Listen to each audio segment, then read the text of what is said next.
Hello guys, welcome back to my channel. So ito i-unboxing ko na aking groceries. First groceries, own groceries sa sariling pera.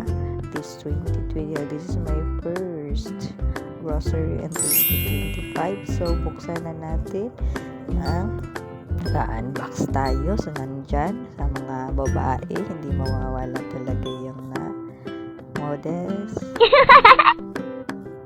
So, ayan, Choco Bar, Pringles,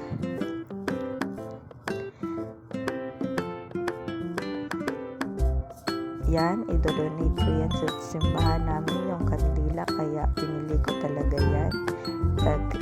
Nalimutan ko ilang presyo nun. So, ayan, idodonate ko yan sa simbahan namin.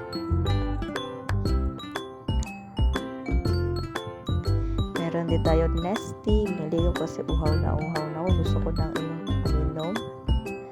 Ayan. So, meron din akong cup noodle.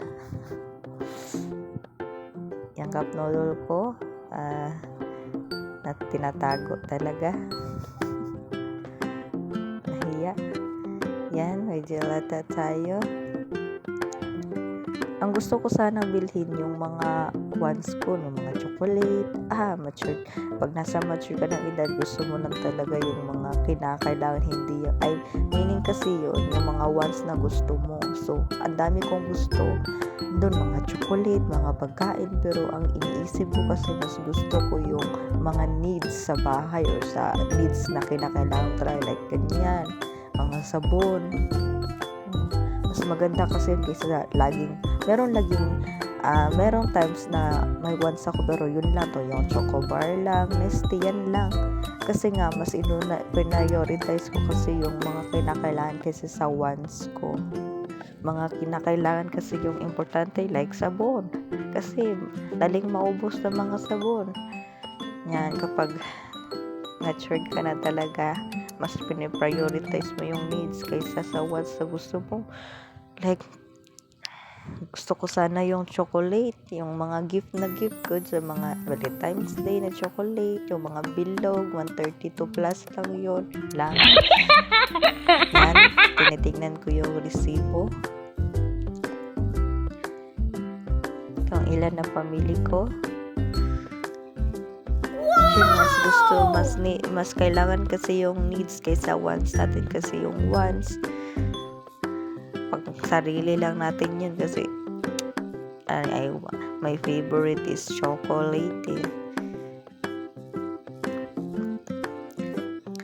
Ako kasi mas prioritize ko na nung nag-start ako na mag-groceries, mas inuuna ko talaga yun, kasi kahit na-influencean ako sa mga chocolate na gusto ko, pero mas inuna ko talaga yung needs.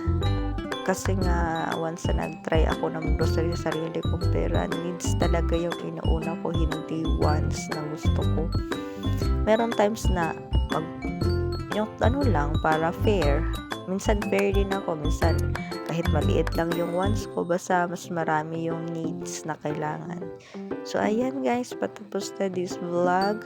Hope you enjoyed this video. Don't forget to subscribe to my channel and click the notification bell. Ayan, pinakagat po yung Pringles dahil hindi ko naman to nabibili dati. Ngayon kabili na ako yung Choco Bar. Sa trabaho may pangbali niyan, pero hindi ako nagbali sa trabaho. So that is for the vlog. Don't forget to subscribe sa baba. Goodbye, thank you so much for watching.